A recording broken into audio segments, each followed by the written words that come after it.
Hello everyone, आज हम आपको बताने वाले हैं क्लास 10th की एक्सरसाइज 7.1 का सॉल्यूशन, जिसका क्वेश्चन नंबर फर्स्ट है बिंदुओं की निम्नलिखित युग्मों के बीच की दूरियां ज्ञात कीजिए। हमें क्या करना है, युग्मों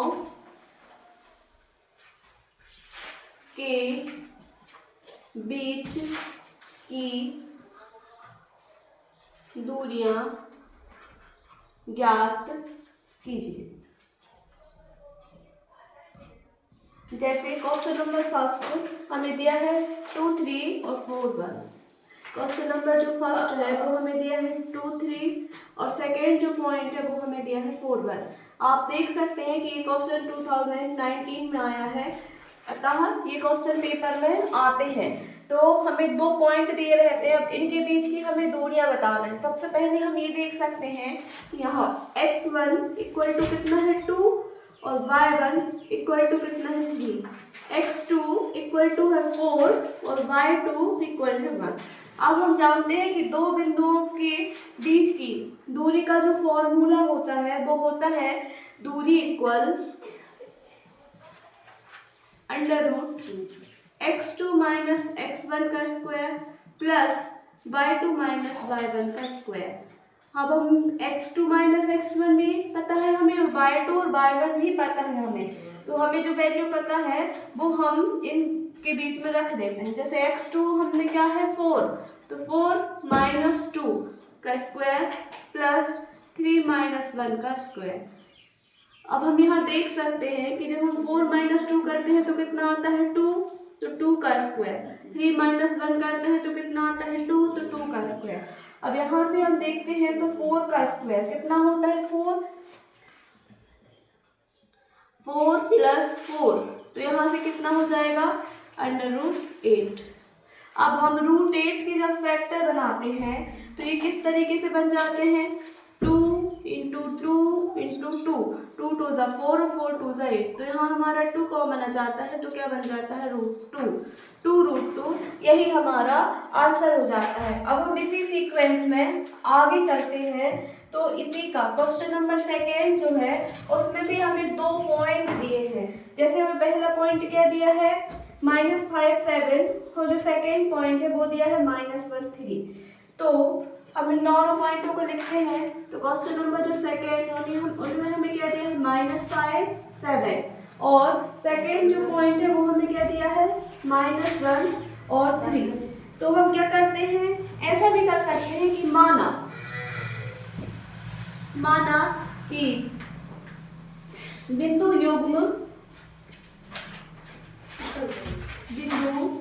P जो है वो -5 7 है और Q जो है वो -1 3 है।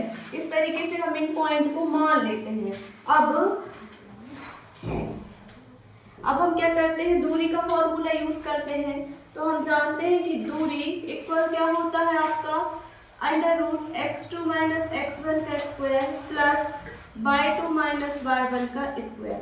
अब हम यहाँ क्या देखते हैं कि हमारा x2 क्या है, x1 क्या है और y2 क्या है और y1 क्या है। जब हम यहाँ से देखते हैं तो हमारा x1 इक्वल क्या हो जाता है -5, y1 इक्वल क्या हो जाता है 7, x2 जो है वो -1 और y2 जो है वो 3 हो जाता है। अब यहाँ से हमने इस दूरी को क्या मान लिया है PQ, तो हम PQ इक्वल करते हैं। अब यहाँ हम क्या करते हैं, इस फॉर्मूले में वैल्यूज रखते हैं। तो x2 माइनस x1 मीन्स -1 और माइनस क्या हो जाएगा +5 का स्क्वायर प्लस यहाँ से y2 माइनस y1 तो 3 माइनस 7 का स्क्वायर। y2 क्या है हमारा 3 और माइनस है तो माइनस और y1 क्या है हमारा 7, तो 7। अब PQ इक्वल क्या हो जाएगा हमारा 5 माइनस 1 मीन्स 4 का स्क्वायर प्लस 3 माइनस 7 माइनस 4 का स्क्वायर इक्वल क्या हो जाएगा 4 4 ज़ा 16 प्लस माइनस का स्क्वायर क्या हो जाएगा प्लस और 4 4 ज़ा क्या हो जाएगा 16, तो यहाँ हमारा 16 इंटू 16 कितना हो जाएगा 32।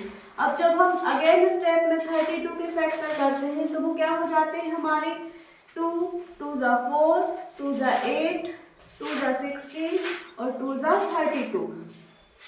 अब इसके बाद ये एक जोड़ा और ये एक जोड़ा, तो यहाँ पे हमारा 4 कॉमन निकल के आ जाएगा और 4√2 जो है वो हमारा आंसर हो जाएगा। इसी तरीके से हम इसके और भी क्वेश्चंस को सॉल्व कर सकते हैं।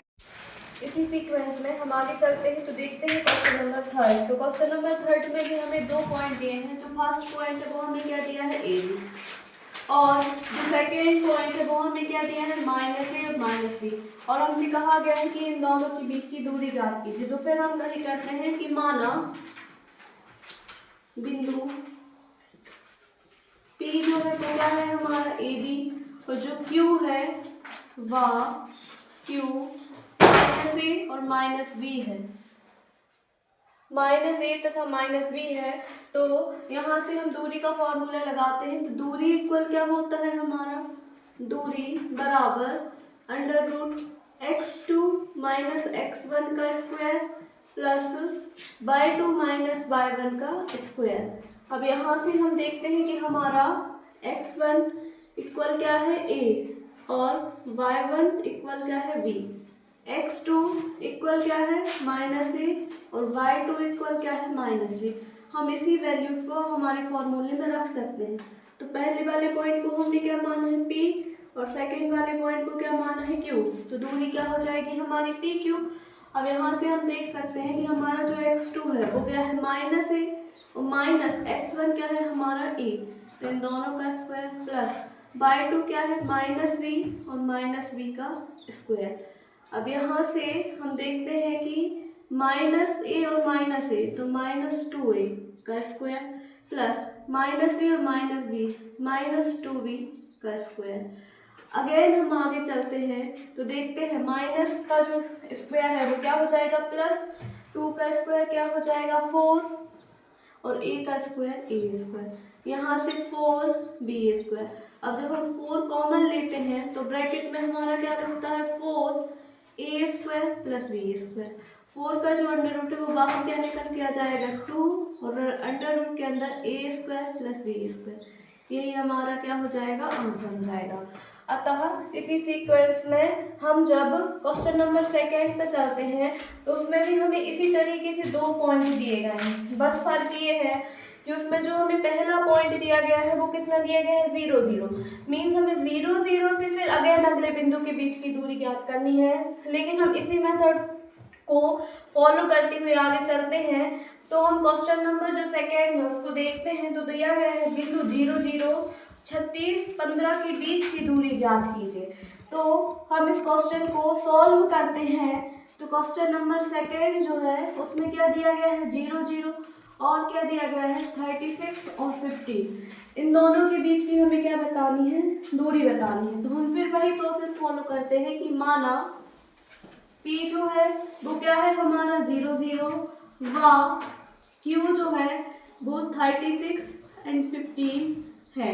अब दूरी बराबर हम जानते हैं कि दूरी बराबर क्या होता है वर्गमूल के अंदर x2 - x1 का स्क्वायर प्लस y2 - y1 का स्क्वायर।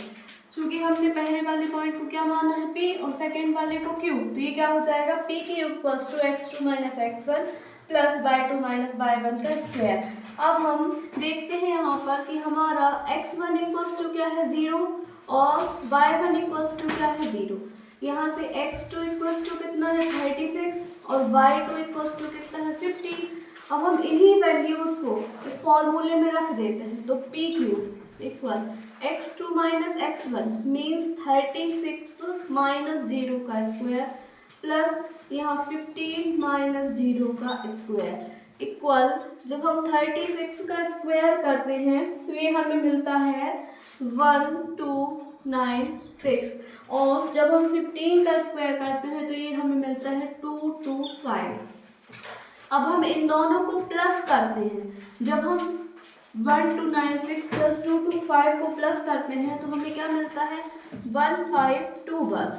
और जब हम इसका अंडर रूट निकालते हैं तो ये √² होता है 39 × 39, तो बाहर क्या आएगा हमारा 39 यूनिट। यही हमारा इस क्वेश्चन का आंसर हो जाता है। अब हम इसी सीक्वेंस में आगे चलते हैं तो क्वेश्चन नंबर 3 देखते हैं। तो क्वेश्चन नंबर 3 का जो पैटर्न है वो कुछ अलग तरीके से हमें बताया गया है। अब आगे हम क्वेश्चन नंबर 3 देखते हैं। क्वेश्चन नंबर 3 जब हम देखते हैं तो इसमें हमें कुछ अलग तरीके से बताना है, जैसे कि दर्शाइए कि बिंदु 1, 5, 2, 3 व ऋण 2, 11 संरेखी हैं। तो सबसे पहले हम संरेखी होने के लिए क्या करते हैं, किन्हीं भी दो पॉइंट्स को निकालते हैं। जैसे हम क्या करेंगे, पहले वाले पॉइंट्स को P मान लेंगे, सेकंड वाले को Q और थर्ड वाले को मान R मान लेते हैं। तो हम क्या करेंगे कि जैसे हम PQ प्लस QR करेंगे तो हमें वो PR के इक्वल्स मिलना चाहिए। मतलब किन्हीं भी दो बिंदुओं के बीच की दूरी है वो तीसरे बिंदु के क्या मिलना चाहिए, बराबर मिलना चाहिए। तो हम कह सकते हैं कि ये क्या है, संरेखी है। तो पहले वाले पॉइंट को हम क्या मान लेते हैं P, सेकंड वाले को Q और थर्ड वाले को R। तो हम यहाँ क्या लिखते हैं, माना बिंदु P जो है वो 1, 5 है, Q जो है वो 2, 3 है व R जो है वो -2, 11 है। तो सबसे पहले हम क्या निकालते हैं, PQ। तो PQ इक्वल्स टू क्या हो जाएगा हमारा, x2 माइनस x1 का square plus y2 minus y1 का स्क्वायर। अब यहाँ से जब हम देखते हैं तो हमारा x1 इक्वल टू क्या हो जाएगा 1, x2 इक्वल्स टू क्या हो जाएगा 2, y1 इक्वल हो जाएगा 5 और y2 इक्वल हो जाएगा हमारा 3। तो जब हम PQ निकालते हैं तो यहाँ क्या रखना है, x2 minus x1 means 2 minus 1 का square plus y2 minus y1 तो 3 माइनस 5 का स्क्वायर। यहाँ 2 माइनस 1 मीन्स 1 का स्क्वायर प्लस 3 माइनस 5 तो -2 का स्क्वायर। तो 1 का स्क्वायर जो है वो हो जाएगा 1, 2 का स्क्वायर जो है वो हो जाएगा 4। तो ये क्या हो जाएगा हमारा √5। तो PQ हमारा क्या निकल के आता है, √5। अब इसी तरीके से हम क्या निकालते हैं, QR निकालते हैं। तो जब हम QR निकालते हैं तो QR निकालने के लिए हम कौन कौन से पॉइंट को लेते हैं, एक Q वाला पॉइंट लेते हैं और एक लेते हैं हम R वाला पॉइंट। तो सबसे पहले हम Q वाला जो पॉइंट लेते हैं तो QR इक्वल क्या हो जाएगा हमारा, x2 माइनस x1 का square plus y2 minus y1 का स्क्वायर। तो हम यहाँ से देखते हैं कि x1 equal, x2 equal, y1 equal और y2 इक्वल। तो Q वाले पॉइंट के लिए जो x1 है वो क्या होगा 2 और y1 जो है वो क्या होगा 3। अब x2 -2 और y2 -11। अब QR हम इस फॉर्मूले में इन सब वैल्यूज को रख देते हैं। x2 माइनस x1 मीन्स -2 का स्क्वायर, y2 माइनस y1 -11 -3 का स्क्वायर। तो QR इक्वल, हम यहाँ देखते हैं -2 -4 का इक्वल जो हो जाएगा वो 16, यहाँ -11 और -3 क्या हो जाएगा हमारा -14। और जब हम 14 का स्क्वायर करते हैं तो हमें कितना मिलता है 196।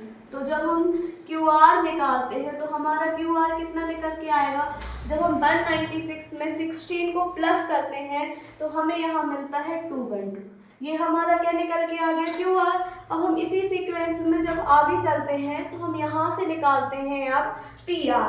तो जब हम PR निकालते हैं तो हमें क्या देखना है कि इन दोनों का टोटल जो है, मतलब PQ और QR का जो टोटल है वो हमें PR के इक्वल मिलना चाहिए। अगर हम इक्वल मिल जाता है तो हम क्या कह सकते हैं कि बिंदु संरेखी है, और इक्वल अगर नहीं मिलता है तो हम कहेंगे कि बिंदु संरेखी नहीं है। तो अब हम PR निकालते हैं तो PR के लिए हम कौन सा फॉर्मूला लगाते हैं, √x2 माइनस x1 का square plus y2 minus y1 का स्क्वायर। अब हम यहाँ से फिर वही वैल्यूज निकालते हैं कि हमें x1 इक्वल टू क्या मिलेगा 1, यहाँ से y1 इक्वल टू क्या मिलेगा 5 और r के लिए मतलब x2 जो है वो क्या मिलेगा हमें -2 और y2 जो है वो क्या मिलेगा हमें -11। तो हम यहाँ से इनकी क्या रखते हैं, वैल्यूज रखते हैं। तो PR इक्वल हमें क्या मिलेगा √x2 माइनस x1 मीन्स -2 -1 का स्क्वायर प्लस -11 -5 का स्क्वायर। जब हम यहाँ से -2 और -1 का स्क्वायर करते हैं तो -3 का स्क्वायर जो हमें कितना मिलेगा 9 प्लस यहाँ से हम -11 और -5 करते हैं तो हमें क्या मिलता है -16। तो -16 का स्क्वायर जो है वो हमें कितना मिलता है 256। कितना मिलता है 256। यहाँ से जब हम 256 में 9 को प्लस करते हैं तो हमें कितना मिल जाता है 265। तो हमें संरेखी होने के लिए क्या बताना है। अब इसके बाद हम क्या देखते हैं कि संरेखी होने के लिए क्या शर्त होती है। तो हम आगे जो बताते हैं वो आपको क्या बताते हैं, संरेखी होने के लिए शर्त। तो संरेखी होने के लिए शर्त पहले ही बता चुके हैं कि PQ + QR। अब संरेखी के लिए शर्त, तो जो PQ + QR = हमें PR मिलना चाहिए तो हम क्या कहेंगे, बिंदु संरेखी है। और अगर ये इक्वल नहीं मिलते हैं तो बिंदु संरेखी नहीं है। तो PQ की जो वैल्यू है वो हमें कितनी मिली थी √5 प्लस QR की जो वैल्यू हमें मिली थी वो मिली थी 212 और PR की जो वैल्यू मिली है वो हमें कितनी मिली है 26। तो हम कह सकते हैं ये आपस में इक्वल नहीं है, अतः बिंदु संरेखी नहीं है। इस तरीके से हम इन क्वेश्चंस को सॉल्व करते हैं। और इस तरीके की वीडियो देखने के लिए हमारे चैनल को लाइक एंड सब्सक्राइब करें।